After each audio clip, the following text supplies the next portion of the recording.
Olá, meus amigos, minhas amigas. Jesus nos abençoe a todos. Estamos de volta com o nosso estudo do livro Depois da Morte, de Leon Denis. Na quarta parte da obra já, avançando hoje para o capítulo de número 34. No último estudo, nós analisamos o capítulo 33, A Vida no Espaço. Dentro dessa quarta parte, em que a gente está refletindo sobre o além-túmulo, as consequências do que fazemos aqui, como elas repercutem lá, o que nós encontramos lá, quais são as diferentes condições dos espíritos no mundo espiritual.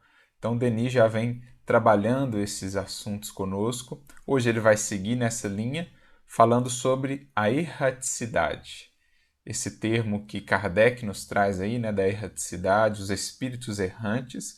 Leon Denis vai tratá-lo aqui também, como que preparando para os próximos 2 capítulos, em que ele vai desenvolver melhor as diferentes condições, em 2 grandes divisões: a vida superior, os espíritos mais elevados, mais adiantados, e os espíritos inferiores. Serão os próximos capítulos. Então, esse capítulo de hoje, o capítulo 34 da obra, ele é como que uma visão geral, digamos assim, uma preparação, um pórtico de entrada. Assim como já o foi, num certo sentido, o capítulo anterior, A Vida no Espaço, em que ele trouxe uma visão panorâmica sobre a vida no espaço, que naturalmente tem infinitas nuances, gradações, perspectivas de acordo com a evolução do espírito, de acordo com a depuração do espírito. Isso vai definir para ele esferas, de experiência, de vida, sintonias, afinidades. Então, a vida no espaço ela tem todas essas características que dependem muito da própria condição, da evolução que o espírito já alcançou. Então, ele trouxe para nós essa visão geral no capítulo anterior. Hoje ele vai trabalhar um pouquinho esse conceito da erraticidade, que Kardec mesmo apresenta no Livro dos Espíritos. A gente vai ver com algumas diferenças aqui na abordagem de Denis para a abordagem de Kardec, mas enfim, se a gente entende as ideias, tudo fica mais claro, e aí ele nos prepara para avançarmos numa descrição mais detalhada dessas gradações, em 2 grandes divisões, como mencionamos: a vida dos espíritos já mais adiantados, desmaterializados, e a daqueles ainda muito apegados à matéria, como se dá essa vida no espaço. Então vamos iniciar aqui, capítulo 34, a erraticidade. Leon Denis começa assim: enquanto as almas desprendidas das influências terrenas se constituem em grupos simpáticos, cujos membros se amam, se compreendem, vivem em perfeita igualdade, em completa felicidade, os espíritos que ainda não puderam domar as suas paixões levam uma vida errante, desordenada, e que, sem lhes trazer sofrimentos, deixa-os, contudo, mergulhados na incerteza e na inquietação. É a isso que se chama erraticidade. Então, como a gente mencionou, aqui a gente tem uma ligeira diferença de abordagem quanto a esse termo erraticidade na visão de Denis e na visão de Kardec dos espíritos, como a gente vai ver no Livro dos Espíritos. Denis vai aplicar esse conceito de erraticidade para um grupo mais específico desses espíritos que estão no mundo espiritual. Para Kardec e os espíritos ali na codificação, esse conceito de erraticidade ele vai ter uma abordagem um pouco mais geral. Ele vai ter um alcance, uma abrangência maior. Então, para Denis aqui, a erraticidade seria aquela condição dos espíritos que estão ali mais ou menos numa zona cinzenta, de meio ali, uma zona de sombras, mas não de sombra completa, nem como de luz já mais desenvolvida. São os espíritos que estão ainda na incerteza, entre o bem e o mal, os espíritos que ainda oscilam, têm paixões, mas já têm anseios no bem, enfim, que não sofrem tanto no mundo espiritual porque não tiveram uma vida de muitos desatinos, de crimes, etc., mas também não gozam muito porque ainda não desenvolveram as suas virtudes, os seus potenciais como deveriam fazê-lo. ou como seria interessante. Então, eles ficam meio no lusco-fusco ali. Para Denis, ele define, então, esses espíritos errantes como aqueles que ainda não se definiram propriamente, aqueles que estão, na linguagem lá do Apocalipse, os mornos, nem frio nem quente. Não são totalmente maus ainda, né? Não estão totalmente voltados para as sombras, mas também ainda não despertaram efetivamente para o bem.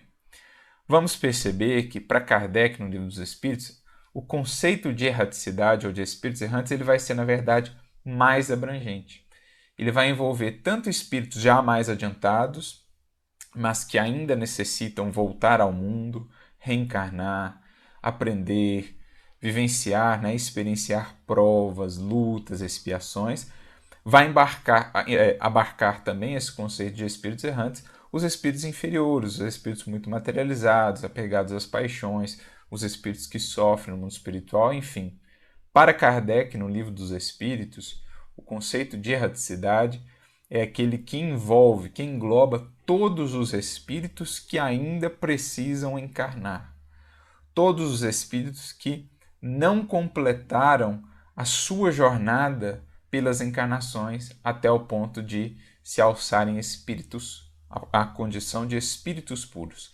Só não serão espíritos errantes, no conceito de Kardec, aqueles que já alcançaram a condição de espíritos puros e que, portanto, daí por diante, não mais precisam voltar à matéria, não mais precisam encarnar, a não ser a título de missão, né, de missões muito únicas, ali, muito singulares, como, por exemplo, Jesus.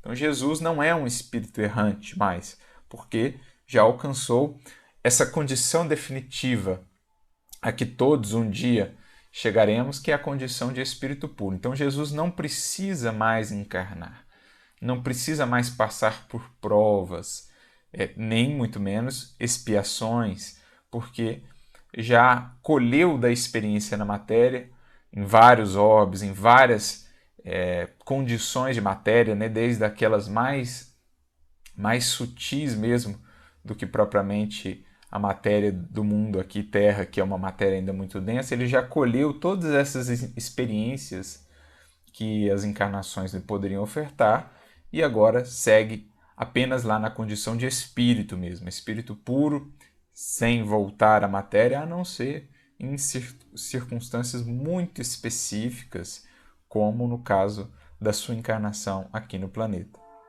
Então vamos lá ao Livro dos Espíritos para a gente ver como está lá definida essa ideia de erraticidade no Livro dos Espíritos. Então está lá, espíritos errantes, na segunda parte, né, do Livro dos Espíritos, no capítulo 6, que trata da vida espírita, das questões 223 em diante. Vamos a 224. Kardec faz a seguinte pergunta aos espíritos: que é a alma no intervalo das encarnações? Resposta dos espíritos: espírito errante, que aspira a novo destino, que espera. Então olha que interessante a resposta. O que é um espírito errante? É aquele que está esperando o quê? Voltar à matéria. Voltar às lutas materiais, à colheita da sementeira pretérita, enfim, a todo o processo que a encarnação visa, o progresso do espírito, até o ponto em que ele esteja tão depurado que ele não mais precise encarnar, voltar à matéria.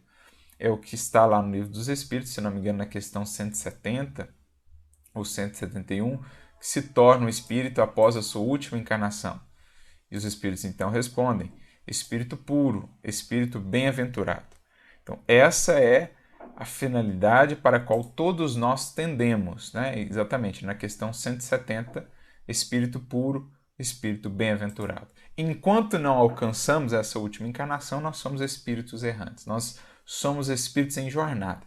Isso não significa dizer que um espírito puro ele não tem ainda que progredir. Todos os espíritos, por mais adiantados que estejam, a distância que os separa de Deus, das qualidades, dos atributos de Deus é ainda infinita. Então tem muito a se aperfeiçoar. Sempre tem algo a fazer, algo a aprender, possibilidades a aumentar. Mas não estão mais sujeitos à influência da matéria. Portanto, a expiações, já gozam de uma felicidade inalterável, já têm um conhecimento, um entendimento das leis divinas, que lhes dá uma comunhão com o Pai incomparável, né? Eu e o Pai somos um, dirá Jesus. Então é uma circunstância, uma situação toda diferente para o espírito, uma vez que ele alcança esse patamar. Até lá, mesmo espíritos bem adiantados, espíritos superiores, mas que ainda precisam, por exemplo, encarnar, são considerados, nesse conceito de Kardec aqui no Livro dos Espíritos, e também dos Espíritos, né, espírito errante. Então a gente percebe que Denis, na sua abordagem, ele como que dá um foco mais específico aqui, ele restringe um pouco esse conceito para um grupo dentro desse grande grupo de espíritos errantes. Ele se foca mais propriamente naqueles espíritos que estão ainda vacilantes, oscilantes, que já começaram a se desprender do mal, mas que ainda não abraçaram totalmente, efetivamente, o bem ainda, né? Então, uma ligeira diferença, mas quando a gente compreende as ideias, tudo fica mais claro para nós. Se a gente vai para a questão seguinte, a 225, isso ainda fica mais claro. Kardec pergunta assim: a erraticidade é, por si só, um sinal de inferioridade dos espíritos? Não, porquanto há espíritos errantes de todos os graus. A encarnação é um estado transitório, já o dissemos. O espírito se acha no seu estado normal quando liberto da matéria. Tem várias coisas aqui para a gente pensar. Primeiro, quando eles dizem que há espíritos errantes de todos os graus. Então difere, mais uma vez, como falávamos, do conceito aqui de Denis. Ele se fixa numa certa faixa ali de evolução. Esses espíritos que estão ainda meio que incertos, como ele diz aqui, não puderam domar as suas paixões, levam uma vida errante, desordenada, que sem lhes trazer sofrimentos, deixa-os, contudo, mergulhados na incerteza e na inquietação. Então eles ainda têm expressões de paixões, mas já não tanto, não são tão escravos assim das paixões, mas ainda vivem na incerteza, na inquietação. Então ele foca ali uma certa faixa. Nem os muito inferiores, completamente mergulhados ainda nas sombras, no mal, nem aqueles que já se alçaram a patamares um pouco maiores de autoconhecimento, de liberdade espiritual, enfim, de luz. Ele foca-se num nível, enquanto que os espíritos dizem, olha, há espíritos errantes de todos os graus. Enquanto não são espíritos puros, são considerados espíritos errantes, ainda que já sejam bem adiantados. Daí eles acrescentam que a encarnação é um estado transitório. Quando a gente pensa na palavra transitório, geralmente a gente mede isso segundo os nossos padrões aqui de seres encarnados. Algo transitório para nós é algo que dure alguns meses, alguns anos, que seja. Mas a gente precisa entender que esse estado transitório aqui, que eles definem, na verdade, são milênios e milênios incontáveis, né? Que é a condição do espírito que ainda não é espírito puro. Quanto tempo demora isso?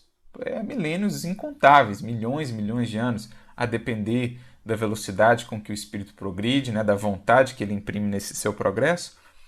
Mas o que eles estão dizendo é o seguinte: nós estamos destinados a ter um estado permanente, que é o estado permanente de um espírito puro, que vive então na vida permanente, naquela que preexiste e sobrevive a tudo, o mundo espiritual. Essa é a vida eterna propriamente, é o nosso estado permanente, é o que nós estamos destinados a ser, a viver. Então, enquanto nós ainda necessitamos encarnar, nós estamos num estado transitório. Por mais que esse estado transitório venha durar milhares e milhares de séculos, é transitório. Porque o espírito só se acha no seu estado normal, prosseguem eles, quando liberto da matéria. Quando nós estaremos libertos da matéria? Quando formos espíritos puros. Está lá na própria definição de espíritos puros, questões 112, 113 de O Livro dos Espíritos. Um espírito puro é aquele que não sofre mais qualquer influência da matéria. Portanto, ele está perfeitamente, totalmente liberto da matéria. E é só aí que a gente chegou ao nosso estado normal, digamos assim, o nosso estado permanente. Enquanto isso, somos errantes, somos espíritos em jornada. Essa ideia aí do errantes lembra muito isso, somos espíritos em jornada. Aliás, tem um símbolo muito interessante que a gente sempre gosta de associar a esse conceito de erraticidade de Kardec, que é o símbolo lá das Escrituras, no Antigo Testamento, por exemplo, do Êxodo. O povo, quando sai do Egito, em direção à terra da promissão. Há ali toda uma simbologia, porque aquela jornada pelo deserto é o símbolo, em verdade, da jornada do Espírito em busca da terra da promissão, que não é um lugar, é um estado do Espírito. A terra da promissão, simbolicamente nas Escrituras, ela representa esse estado do Espírito puro, que já se identificou perfeitamente com o Criador, que já se identificou perfeitamente com a criação divina em toda a sua grandeza, que já comunga perfeitamente com o amor do Pai. Então, a terra da promissão é o que nós estamos em busca. Enquanto não alcançamos, somos espíritos errantes, caminhando aí pelos desertos exteriores, né, as provas, as lutas, bem como os desertos íntimos, as paixões que precisamos vencer, os vícios, os hábitos infelizes, caminhando por esse deserto, ora em tendas, ora fora de tendas, né, como o povo lá no deserto. Ora eles acampavam ali em tendas, depois desmontavam a tenda, seguiam mais um pouco também. Então, tenda, naquele contexto, tabernáculo, era também uma referência a corpo físico. Então, olha que interessante esse símbolo todo que vai se construindo para nós. É o símbolo do espírito em jornada. Ora caminhando fora do corpo, ora caminhando com o corpo, né? Ora aportando ali em tabernáculos, ora sem eles, ele vai seguindo em busca dessa terra da promissão. Saindo de onde? Do Egito. Egito, naquela linguagem, também chamado de Mitzrayim, significava estreiteza, limitação. Então, o Egito é um símbolo da vida completamente apegada à matéria, às paixões. O espírito, quando começa a sair desse estado de vida completamente aferrado, cativo à matéria e às paixões, ele inicia esse processo propriamente de evolução, de libertação espiritual. E aí ele vai encarnando, vai progredindo aqui na matéria, fora da matéria, então nos tabernáculos, sem os tabernáculos, em busca da terra da promissão, até a condição, então, de espírito puro que um dia todos alcançaremos. Então olha que interessante, é mais ou menos essa ideia. Então o espírito errante é como aquele espírito lá em jornada, o peregrino, seja aqui no mundo material, seja no mundo espiritual, ele é ainda peregrino, porque ainda está em busca do objetivo maior, da finalidade que precisa alcançar, que é a perfeita libertação da matéria, do cativeiro lá no Egito, alcançar a terra da promissão, a perfeita integração com o Pai e com a sua lei divina. Então, muito interessante, né? É assim que os Espíritos definem para nós, então, erraticidade. E aí, Kardec, só mais uma questão aqui ainda, questão 226, poder-se-á dizer que são errantes todos os Espíritos que não estão encarnados? Resposta dos Espíritos, sim, com relação aos que tenham de reencarnar. Não são errantes, porém, os Espíritos puros, os que chegaram à perfeição. Estes se encontram no seu estado definitivo. Então, os espíritos puros estão já em estado definitivo. Os espíritos errantes, né, são aqueles que estão lá no mundo espiritual aguardando reencarnar. Estão ainda em jornada, estão caminhando, precisam voltar ao tabernáculo do corpo para aprender, para progredir, depois voltam ao mundo espiritual, seguem como errantes enquanto não alcançarem a condição de espíritos puros, que é o nosso estado definitivo. Beleza? Acho que deu para compreender aí essa ligeira diferença entre a abordagem de Kardec e a abordagem de Leon Denis aqui. É como se Leon Denis usasse uma lupa e ele quisesse focar num grupo mais específico dos espíritos errantes. Mas esses primeiros aqui que ele descreveu, almas desprendidas das influências terrenas, que se constituem em grupos simpáticos e tal, são também espíritos errantes, desde que já não sejam espíritos puros, E aí ele prossegue, é a condição da maioria dos espíritos que viveram na Terra, nem bons, nem maus, porém ainda fracos e muito inclinados às coisas materiais. E aí ele prossegue, no próximo parágrafo, encontram-se na erraticidade multidões imensas, sempre agitadas, sempre em busca de um estado melhor que lhes foge. Numerosos espíritos aí flutuam indecisos entre o justo e o injusto, entre a verdade e o erro, entre a sombra e a luz. Por que esses são ainda a imensa maioria?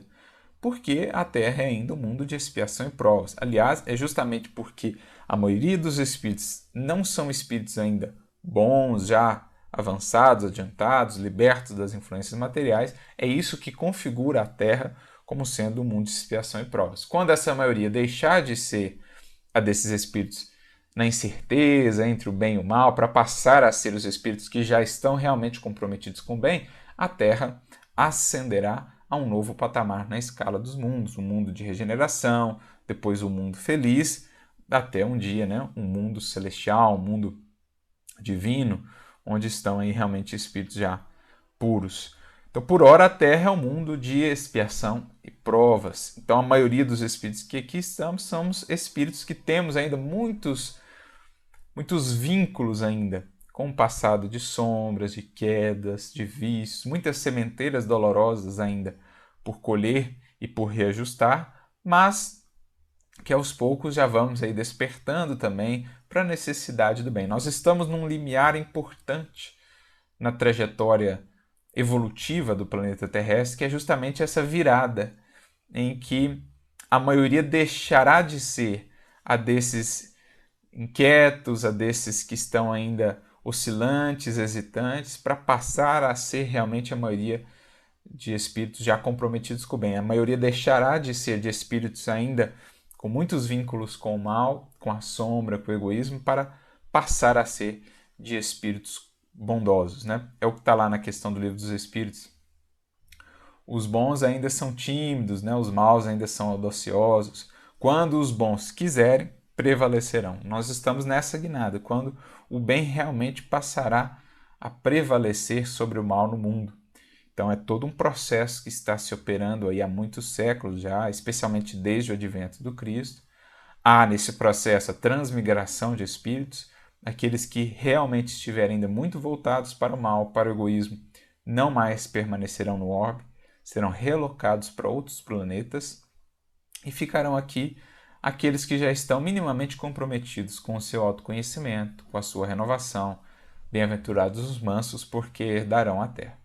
Então, assim como um dia a Terra recebeu espíritos vindos lá do sistema de Capela, que estavam comprometendo a evolução daquele orbe, e eles vieram aqui, de certo modo, espiar, mas também cumprir uma tarefa junto dos espíritos aqui da Terra propriamente, trazendo conhecimentos, progresso, especialmente material, técnico.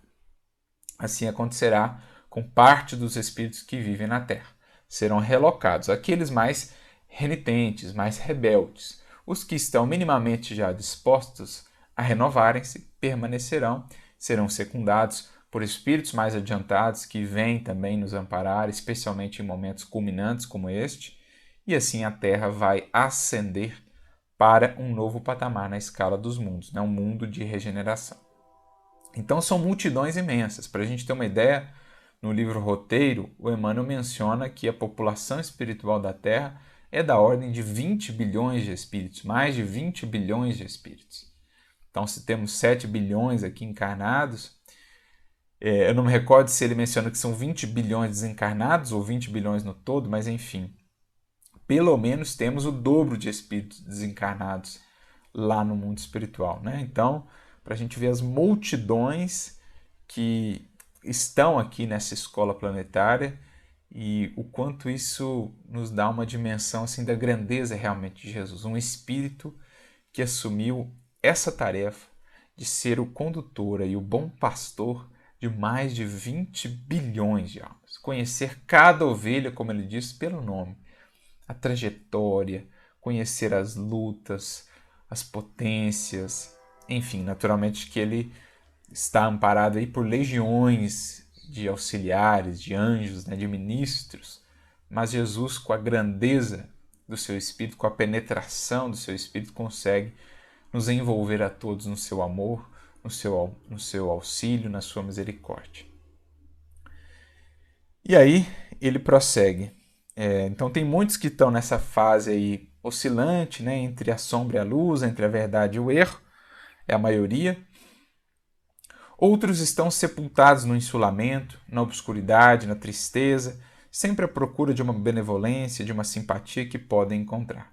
Então tem outros que estão em situação mais complicada ainda no mundo espiritual, seja porque viveram completamente para o materialismo, para as paixões, se entregaram a crimes. A sua situação no mundo espiritual vai refletir isso, o sofrimento, a consciência ferida, né, o arrependimento, as lágrimas tardias, ou o insulamento porque viveram só para si. Esses dias eu li O Céu e o Inferno novamente, um espírito que foi durante a vida muito egoísta, que, né, viveu só para si. E no mundo espiritual, o que ele encontrou como consequência? Esse insulamento. Ele não percebia ninguém ao seu entorno, não percebia ninguém ao seu redor, por quê? Ele mesmo se fechou naquela concha. Não é que a misericórdia divina não quisesse ampará-lo, mas era uma consequência de uma escolha sua durante a vida. Naturalmente que era um estado transitório, quando ele despertasse para a necessidade de mais humildade, de pensar nos outros e tal, ele seria amparado. Mas até lá, ele vivia como que num insulamento, não percebia nada ao seu redor, nem ninguém. É como se ele mesmo houvesse criado uma barreira ao redor de si por ter pensado apenas em si. Então, é o que ele diz aqui: alguns estão sepultados no insulamento, outros estarão como que num sono, né? A gente lembra lá o caso do livro Os Mensageiros ou Missionários da Luz, que tem aquele caso, o capítulo lá, Os que Dormem, né? Então, assim, a gente vê esses desdobramentos na obra de André Luiz, que é uma obra muito rica nesse sentido para nos ilustrar conceitos, acontecimentos do mundo espiritual. E eu acho que é realmente no livro Os Mensageiros nós temos essa passagem. Deixa eu ver se eu encontro aqui. Exato, capítulo 22, por exemplo, do livro Os Mensageiros, a gente tem um caso desses que estão presos ali numa espécie de sono da alma, né, de hibernação, porque viveram só para a matéria. Então, chegam no mundo espiritual, não conseguem despertar ali ainda para aquela realidade. Vai um tempo, demanda-se um tempo. Então, tudo de acordo com o que o espírito fez durante a encarnação, ele acaba encontrando por lá. A ignorância, o egoísmo, os vícios, os vícios de toda espécie, reinam ainda na erraticidade, onde a matéria exerce sempre sua influência. O bem e o mal aí se chocam. Então, a erraticidade aqui para Denis, ela diz respeito mais às faixas mais inferiores do mundo espiritual. Lembrando que para Kardec, para os espíritos, como a gente leu lá na questão 225, erraticidade não é sinônimo de inferioridade. Denis dá esse enfoque mais específico, mas a gente tem espíritos na erraticidade já desprovidos, já despojados dos vícios, do egoísmo, da ignorância, espíritos já mais adiantados, já mais libertos da influência material, mas ainda com alguma influência material. Caso contrário, seriam espíritos puros já, portanto, não mais espíritos errantes. Mas aqui Denis, mais uma vez, foca nesses reinos, nessas esferas mais densas do mundo espiritual, mais próximas da matéria, onde ali se reúnem por afinidade mesmo, por sintonia, espíritos com mais ou menos apego ainda à materialidade e às paixões. É de alguma sorte o vestíbulo dos espaços luminosos, dos mundos melhores. Todos aí passam e se demoram, mas para depois se elevarem. Então, olha que interessante, ele traz aqui o conceito de vestíbulo. O que é o vestíbulo? É aquele cômodo de entrada, né? Um pórtico mais exterior ali, de entrada, por exemplo, num templo, sei lá, num tribunal, em algum prédio. O vestíbulo é aquele primeiro cômodo, né? Uma espécie de hall de entrada ali. Isso nos lembra muito um conceito que nós trabalhamos no Espiritismo, André Luiz trabalha e tal, que é o conceito de umbral. Às vezes a gente não pensa no significado da palavra umbral. O que é umbral? A gente fala o umbral de uma porta, né? É aquele pórtico ali de entrada, né? Aquele batente ali da porta. É isso que nós chamamos de umbral. Então, o que André Luiz quer dizer por umbral quando ele usa esse termo? É essa entrada do mundo espiritual, ou seja, são essas regiões mais próximas da Terra, as esferas espirituais mais próximas da Terra, onde ali ficam os espíritos que ainda não conseguiram se desvincular tanto assim da matéria. Os espíritos mais adiantados passam por isso e sobem a esferas mais elevadas. Assim como todos os que por hora estão nesse umbral, após novas encarnações, novos aprendizados, conseguirão subir para outras esferas de vida, de experiência, de percepção também. Mas umbral aí é esse vestíbulo, né? Esse hall de entrada do mundo espiritual. Porque mais próximo da Terra, acomoda ali, ou ali se reúnem os espíritos ainda muito vinculados à Terra, mesmo após a perda do corpo físico. Então, olha que interessante, né? Conceito muito similar ao que André Luiz trabalharia depois. Ele trabalha aqui esse conceito de vestíbulo, o vestíbulo dos espaços, dos mundos melhores. O ensino, prossegue ele no próximo parágrafo, o ensino dos espíritos sobre a vida de além-túmulo faz-nos saber que no espaço não há lugar algum destinado à contemplação estéril, à beatitude ociosa. Então não há céu, segundo algumas concepções aí, de gozo apenas. Há sim trabalho, gozo também. Espíritos mais adiantados gozam de uma felicidade cada vez mais pura e perene, conforme o seu próprio nível de depuração. Felicidade é algo inerente ao nível de evolução do espírito, a depuração material. Então, quanto mais depurados, maior será o gozo que usufruem, onde quer que estejam. Isso propriamente é o céu, o estado de espírito. Mas não é um gozo de contemplação apenas, beatífico ali, de ficar apenas cantando hosanas ao Senhor. Não. A melhor maneira de glorificar o Senhor do universo, o próprio Pai Criador, é trabalhando. Jesus mesmo diz: meu Pai trabalha até hoje e eu trabalho também. A minha comida é fazer a vontade do meu Pai. Então, para um espírito adiantado, para um espírito puro, o que é realmente o céu é cooperar com o Pai e usufruir dessa comunhão no trabalho com o Criador, né? Servindo, mantendo a harmonia do universo, amparando outros espíritos, ou co-criando, né? Sob a sua inspiração. Então, não há lugar destinado à contemplação estéril. Claro que existirão espíritos nas zonas mais inferiores que vivem ali quase que num ócio, né? Vivem ali sem um objetivo, sem um trabalho, mas aí isso é da própria condição em que eles estão, né? São espíritos que estão ali inativos porque são espíritos inferiores ainda, né? Claro, buscam seus desejos, satisfazer as suas paixões, mas não tem propriamente um foco, um trabalho que os eleve ainda. Estão, como na matéria aqui temos, né? Espíritos que querem viver apenas o ócio, apenas o gozo, apenas o prazer. Lá sofrem pelas paixões, pela ansiedade em satisfazer paixões materiais que não conseguem satisfazer perfeitamente, mas muitos ficam ali ocupados em perturbar os encarnados, em influenciá-los prejudicialmente, alguns outros inativos, alguns outros naquela espécie de insulamento pelo seu egoísmo, outros numa espécie de sono, de hibernação, enfim. Os quadros são os mais variados de acordo com o que o espírito tem feito de si. Todas as regiões do espaço estão povoadas por espíritos laboriosos. Então, em todo recanto tem espírito trabalhando. Mesmo nas regiões inferiores, os espíritos mais adiantados ali descem para servir, para trabalhar, para ampará-los. Mesmo os espíritos inferiores, muitos deles estarão comprometidos aí trabalhando, né, entre aspas, mas trabalhando com interesses menos dignos, voltados para os seus interesses mesquinhos, para as paixões, mas estarão trabalhando, estarão desenvolvendo ali aspectos da sua inteligência, pelo menos, né?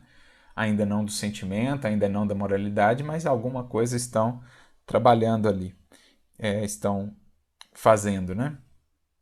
O próprio Emmanuel diz no capítulo 7 do livro Pensamento e Vida, quando ele trata do trabalho, né? Quando ele fala da diferença entre trabalho e ação, trabalho e servir, ele diz lá que trabalhar por trabalhar, isso não quer dizer muita coisa, porque os reinos inferiores estão também repletos de trabalho. São muitas vezes organizados, laboriosos, só que para fins sombrios, menos dignos. Alguns estão inativos, ociosos ali, mas sofrem por isso, né, sem saber muito ao certo o porquê sofrem, mas mais cedo ou mais tarde serão impelidos ou a voltar à matéria, ou né, pelas próprias dores a se arrependerem, a se renovarem, enfim. Então, todas as regiões do espaço estão povoadas por espíritos laboriosos. Por toda parte, bandos, enxames de almas sobem e descem, agitam-se no meio da luz ou na região das trevas. Então, os que estão nas faixas mais inferiores, mais apegados à matéria, não conseguem alçar-se a planos mais adiantados. Os que estão em planos mais adiantados conseguem descer aos menos adiantados para servir, para auxiliar. Lembrando o Calderaro lá no livro No Mundo Maior, uma das maiores alegrias dos céus é justamente a de esvaziar os infernos. Então, por isso que a gente vê em toda a obra de André Luiz todas aquelas atividades que ele descreve de amparo, né, das colônias espirituais, das esferas superiores mais adiantadas, às regiões mais densas de sofrimento, de sombra, de treva, como que os espíritos estão incessantemente descendo para essas regiões para amparar, para servir, para resgatar. E assim se dá essa interação no mundo espiritual. Trabalho em toda parte, não há vazio, não há vácuo, não há inércia no universo. Em tudo é vida pulsante, é trabalho, é realização, é desenvolvimento. Mesmo nas regiões sombrias ainda ali há movimento. Há algum desenvolvimento intelectual que mais tarde, quando aliado ao moral, será também progresso ainda mais rápido para o espírito. Enfim, toda parte a vida pulsa nas suas mais diversas expressões. E aí ele segue descrevendo, né? Em certos pontos, vê-se grande número de ouvintes recebendo instruções de espíritos adiantados. Então a gente lembra as descrições de André Luiz, os institutos no mundo espiritual, quando ele descreve lá Nosso Lar, os ministérios, outras cidades que ele descreve, né? Outras colônias. Então você tem escolas, universidades, você tem institutos dedicados à reencarnação, ao estudo do corpo, à medicina, à matemática, a ciências de todo tipo. Você tem, né, instrução, aprendizado em toda parte. A gente vê isso na obra de Ivone do Amaral Pereira, lá no Memórias de um Suicida, por exemplo, uma obra impressionante, que traz muitas dessas descrições do mundo espiritual. Você vê isso na obra de André Luiz, na obra de Manuel Filomeno de Miranda, né, pelo Divaldo Franco, essa realidade do mundo espiritual que nos faz entrever que não é o mundo espiritual uma cópia daqui, pelo contrário, aqui é que é uma pálida cópia do mundo espiritual. Claro que em esferas mais adiantadas, as coisas vão saindo um pouco, né, da nossa craveira aqui mais comum.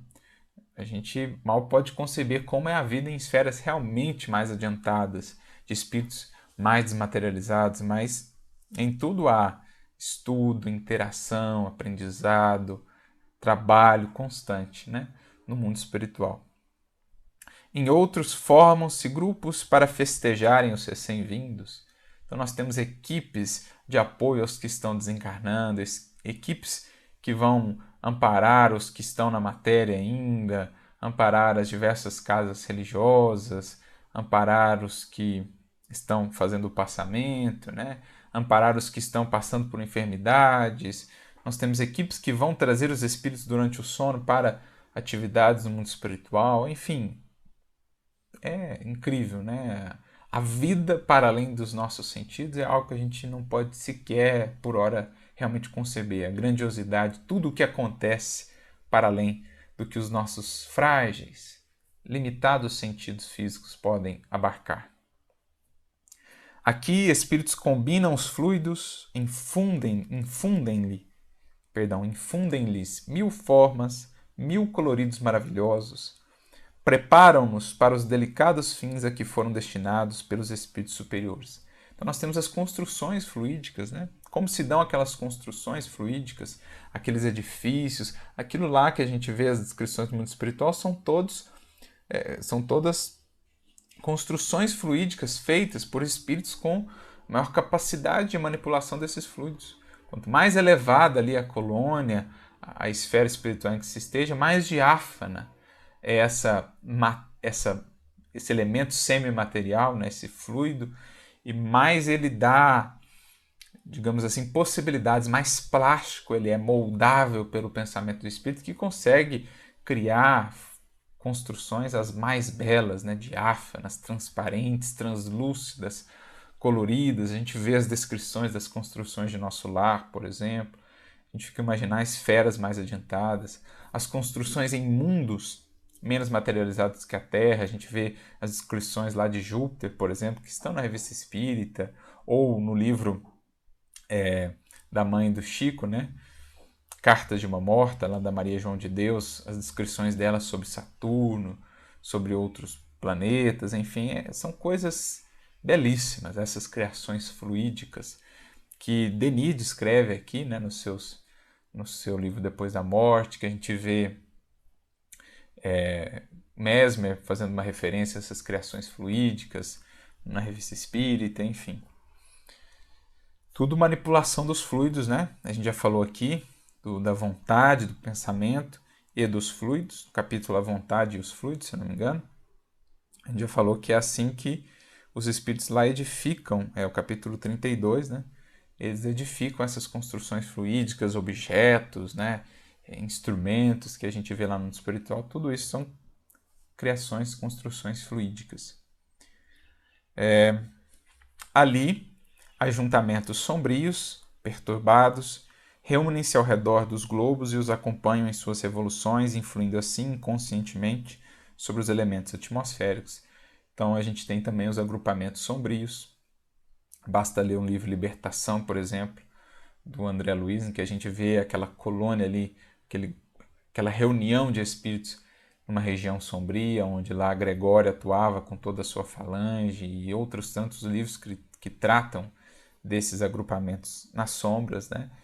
Que existem em mundos como o nosso ainda, em mundos primitivos ou em mundos de expiação e prova, como é o nosso caso, em mundos regenerados, em mundos felizes, esse tipo de agrupamento no mundo espiritual já não vai existindo mais. O umbral, como assim definimos, ele é criação da mente humana, do psiquismo humano, os espíritos que ali se reúnem e que criam aquelas regiões de sombra, de dores, de angústia.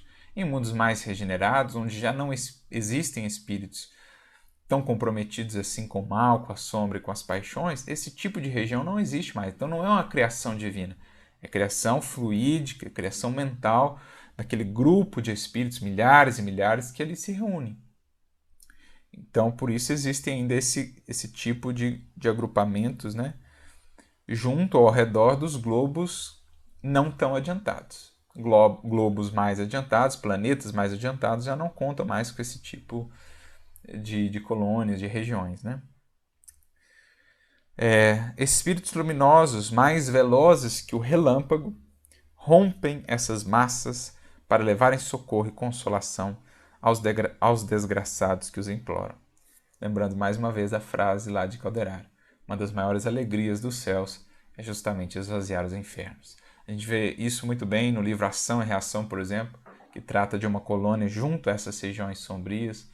Todo o trabalho ali de resgate, de suporte, de amparo é uma obra muito interessante, inclusive porque nos ajuda a ver justamente isso, né? A lei de causa e efeito em ação, essa ação e reação, como o espírito viveu, o que ele encontra do lado de lá, as dores e tal, o seu despertamento depois, a retificação, a preparação para uma nova encarnação. Então, um livro muito rico nesse sentido. O livro Ação e Reação, o próprio livro Libertação, que já mencionamos, né? A equipe que se forma ali de auxílio para desmantelar aquele grupo coordenado por Gregório, né? Uma falange sombria, todo o trabalho do amor e da misericórdia ali para fazê-lo. Então, por todo lado, nós vemos os espíritos que estão nessas moradas mais adiantadas descendo para amparar os que ainda não conseguiram subir até lá, né? Para lhes estender as mãos para que possam se reerguer.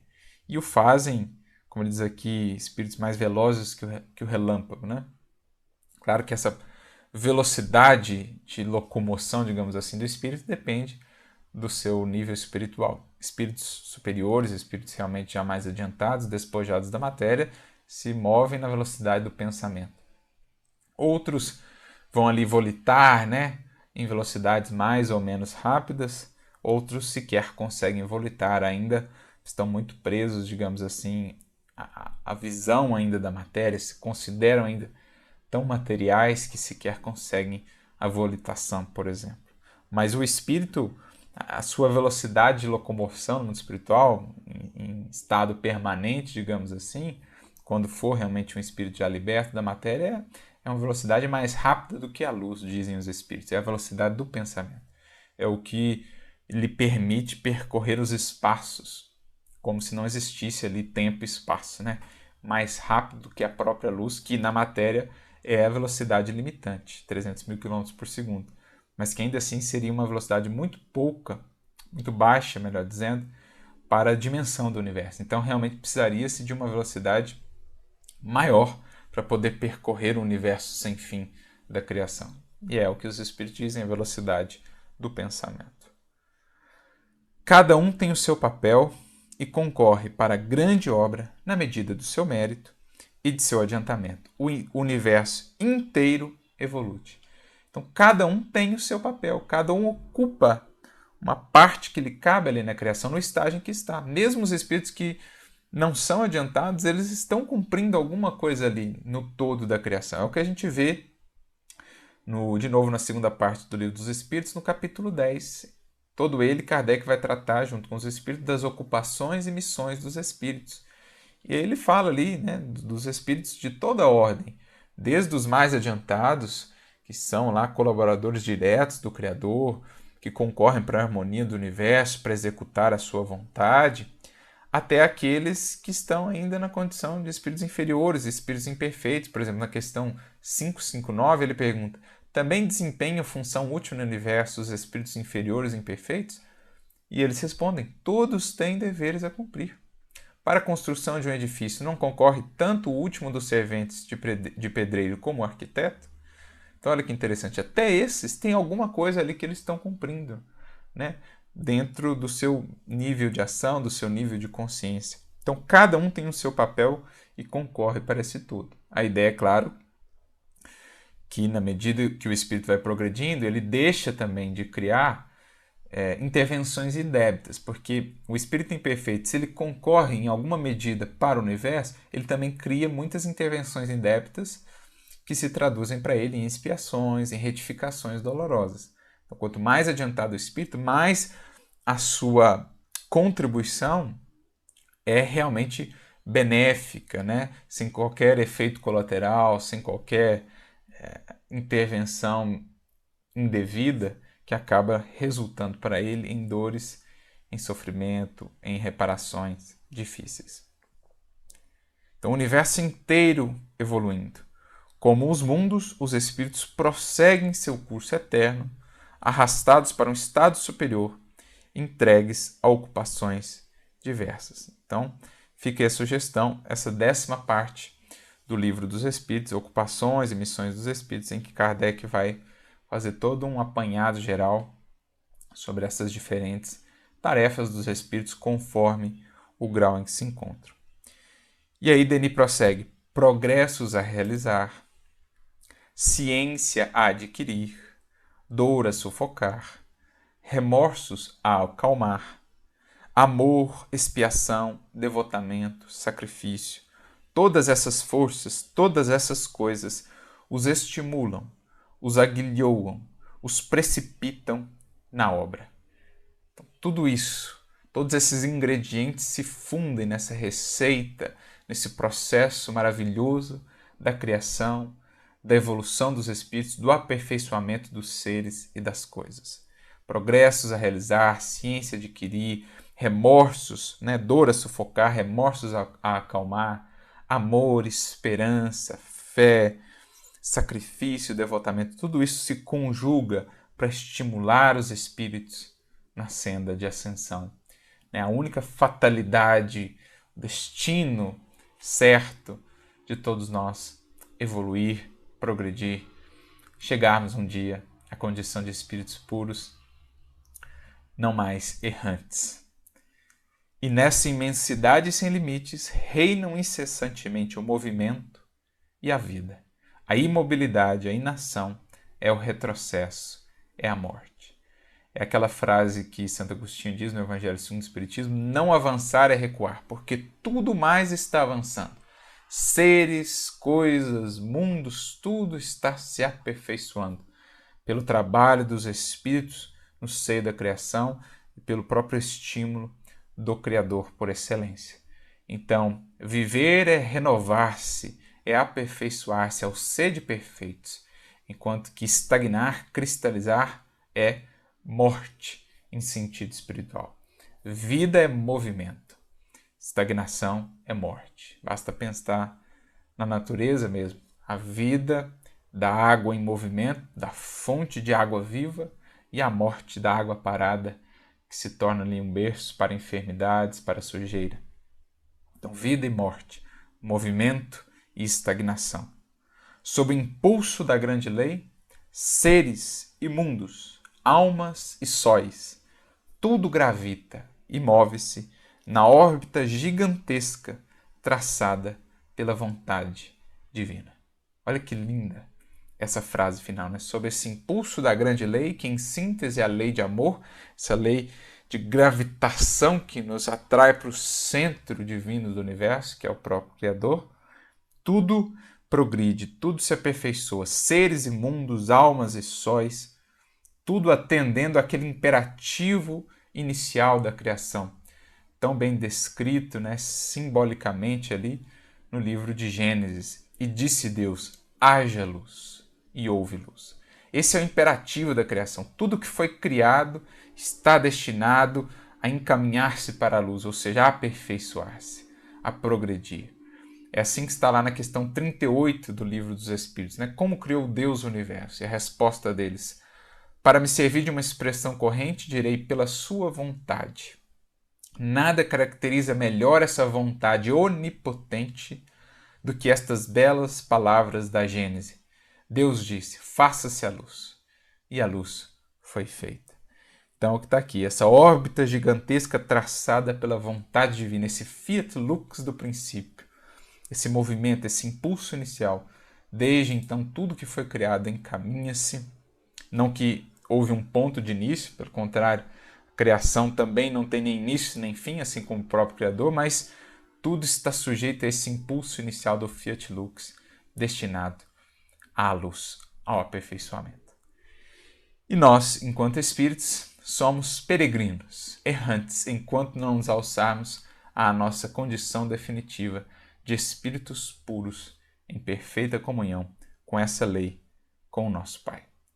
Então é isso, meus amigos. Capítulo aí da erraticidade, como vimos, um capítulo mais curtinho. Dessa vez, acho que foi o primeiro capítulo, talvez, ou um dos poucos que a gente conseguiu ler ele inteiro, né? Às vezes nos demais a gente vai pulando alguns pontos, porque são capítulos maiores.